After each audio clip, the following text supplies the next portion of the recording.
အခုစုမရောင်းချပေးမဲ့အိမ်ကြီးကတော့ပပသီရီမျိုးဝနဒီပါရက်ကွက်မှာတည်ရှိပါတယ်။ဒီလေးဟာဆိုလို့ရှိရင်ပေါင်းလောင်းလန်းအနီးမှာရှိပြီးတော့အိမ်ရှိလန်းကတော့ငုရွှေဝါ9လန်းနဲ့အေယာဝတီ18လန်းဖြစ်ပါတယ်ရှင်။တောင်းကွက်ပါဂရမ်မြေကျဲပေ80ပေ60ပေါ်မှာတိစောက်ထားတာပဲဖြစ်ပါတယ်။ဒီလေးဟာဆိုလို့ရှိရင်ရောင်းနှန်းစောက်တာမဟုတ်ဘဲနဲ့ကိုယ်တိုင်နေဖို့စောက်ထားတဲ့အိမ်လေးတစ်လုံးပဲဖြစ်ပါတယ်ရှင်။ဒီမှာဆိုရင်ကားဝင်ပါကင်လန်းလည်းအကျယ်ကြီးပဲရှင်ဝင်းတကားကလည်းအကြီးကြီးနဲ့ခိုင်ခိုင်မာမာထည့်ပေးထားတယ်တန်ဆူးကျိုးဘလိတ်ကျိုးတွေကအုတ်တိုင်းကလည်းအခိုင်မာတိစောက်ပေးထားတာဖြစ်ပါတယ်ဒီမှာဆိုရင်တော့ဒီအိမ်ထဲမှာပါကင်အကျယ်ကလုံးဝကား456စီရက်လို့ရတဲ့အနေထားကိုတွေ့ရမှာဖြစ်ပါတယ်အိမ်ကောင်းရင်မှာအပင်ဆိုင်လို့ရမယ်နေရာကျဲ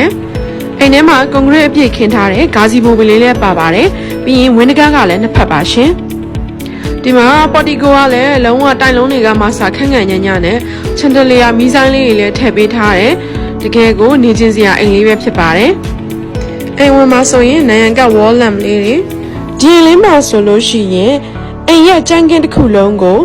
လုံးဝကျိုးပါကေးအပြစ်ခင်းပေးထားတာကိုတွေ့ရမှာဖြစ်ပါတယ်အိမ်ရဲ့အိမ်ကန်ကြီးကလည်းအကျယ်ကြီးပဲဖြစ်ပါတယ်ရှင်မျက်နှာကျက်မီးဆိုင်လေးကလည်းတကယ်ကိုလှလှပပလေးပါဒီမှာဆိုရင်ကျွန်းတူပိတ်တွေတခြားတက်ဆင်ပေးထားတယ်ဒီမှာဆိုရင်အိမ်ရဲ့တက်တည်ဆောင်ဖျားကန်းကိုလည်းစလိုက်တော့တကားလေးနဲ့ပေါ့နော်တည်တည်ခါကျအလင်းဝင်အားကောင်းကောင်းစိတ်ငြိမ်အောင်ဖန်တီးပေးထားပါတယ်ရှင်လုံခြုံရေးတက်မှန်းနေတဲ့ပါတယ်ဖျားကန်းကတကယ်ကိုတသက်ရက်ဖန်တီးပေးထားတာဖြစ်ပါတယ်ဖျားကန်းမှာစလိုက်တော့တကားတက်ထားပေးတဲ့ idea လေးကိုတော့တကယ်သဘောကျမိပါတယ်အိမ်ရဝင်ဝင်ချင်းဘယ်ဘက်အချမ်းမှာဆိုရင် single bedroom အခန်းကျအခန်းပါတယ်ရှင်စာကြည့်ကမ်းမဲလို့အိတ်ခန်းနောက်တစ်မျိုးပဲထားအဆင်ပြေတဲ့အခန်းလေးဖြစ်ပါတယ်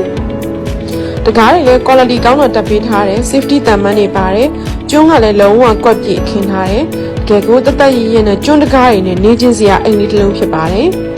ဒါဆိုရင်စုမတို့ master bedroom တွားကြည့်ကြမယ်ရှင် master bedroom ကလည်း10ပေ15ပေလောက်ထိကျယ်ဝန်းတယ်ဒီ safety တွေညနေချက်မီးတွေနဲ့အတူပေါ့နော်ဒီနားမှာဆိုရင် view လေးထားလို့ရတယ်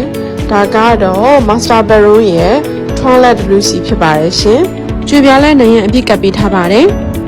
အလင်းဝင်အားကောင်းတဲ့အခန်းလေးပါရှင်အခုဒါဆိုရင်ဒုတိယမြောက် master bedroom နောက်တစ်ခန်းကိုတွားကြည့်ကြပါမယ်ရှင်ဒီမှာဆိုရင်ကျွန်းတကားတွေတခြားတက်ပေးထားတာကိုတွေ့ရမှာဖြစ်ပါတယ်ဒီဒုတိယမြောက် master bedroom ကလည်းအစောနာကအခန်းလိုပဲကျယ်ဝန်းပါတယ် ceiling height လည်းကောင်းတယ်အိမ်ကအမြင့်မြင့်လေးဆိုတော့ပေါ့နော်အသက်ရှူရမကျက်တော့ဘူးပေါ့ရှင်ဒါကတော့ bathtub ပါတယ်ဒုတိယမြောက်ရေချိုးခန်းပဲဖြစ်ပါတယ်ရှင် master bedroom ရဲ့ရေချိုးခန်းမှာ exhaust fan လည်းပါတယ်ဒီ shower တွေကလည်း function ကောင်းတာတွေတက်ပေးထားတယ်ပေါ့နော်ကဲဒါဆိုလို့ရှိရင်တော့စုမွန်နဲ့အတူတတိယမြောက် master bedroom တစ်ခန်းကိုတွားကြည့်ကြမယ်ရှင်ဒီအိမ်လေးတွေက master bedroom 3ခန်းပါတာဆိုတော့ပေါ့နော်ဒီမိသားစုများတဲ့သူတွေအတွက်အဆင်ပြေပါတယ်ဒါကတော့ toilet WC ဖြစ်ပါတယ်ရှင်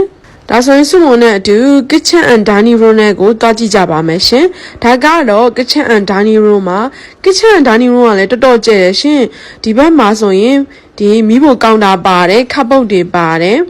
ဒါပေမဲ့ပေါ့နော် kitchen က exhaust fan လေးလိုနေတာကိုတော့တွေ့ရပါတယ်ရှင်အခုဒီမှာတွေ့ရမှာကတော့နောက်ဖေးကိုဒီနောက်ဖေးကနေပြီးတော့တောက်လို့ရတဲ့အများဆုံးရေချိုးခန်းအိမ်သာပေါ့နော်နောက်ဖေးကလည်းချမ်းတော့တော်တော်ကျဲပါတယ်ရှင်ဒီဘက်မှာဆိုလို့ရှိရင်ရေမြောင်းလေးလည်းပါပါတယ်ဒီအိမ်ထဲမှာရေမတင်တော့ဘူးပေါ့နော်ပင်လေးတွေလည်းစိုက်ပေးထားတယ်ကိုကိုရိုင်းလည်း garden လေးတစ်ခုထပ်ပြီးဖန်တီးလို့ရတယ်ခြံနေရအကျယ်ဝန်းထိရှိပါတယ်ရှင်အခုလိုမျိုးခြံကျဲကျဲအိမ်ကောင်းကောင်း master bedroom 3ခန်း single တစ်ခန်းပါတဲ့အိမ်လေးကိုရောင်းချပေးမဲ့ဈေးနှုန်းကတော့သိန်းပေါင်း1500နဲ့ပဲဖြစ်ပါတယ်ရှင်ဂရမ်မီပေါ်မှာအိမ်ကြီးအိမ်ကောင်းလဲရမယ်ခြံကျဲကျဲနေခြင်းနဲ့ဆိုတဲ့လူတွေအတွက်အသင့်တော်ဆုံးမိသားစုများတဲ့သူတွေအတွက်အသင့်တော်ဆုံးအိမ်လေးတစ်လုံးပဲဖြစ်ပါတယ်ရှင်ဒီအိမ်လေးကိုစိတ်ဝင်စားရဲဆိုလို့ရှိရင်တော့စုမွန်တို့ Golden Hay Property အိမ်ချမ်းမီရဲ့ဖုန်းနံပါတ်3996646331ကိုဆက်သွယ်နိုင်ပါတယ်ရှင်မိတ်ဆွေများအားလုံးပဲစီးပွားလက်လာပါတွေတိုးတက်အောင်မြင်ကြပြီးတော့ဥစ္စာဒနာတွေပေါ်များကျွယ်ဝကြပါစေရှင်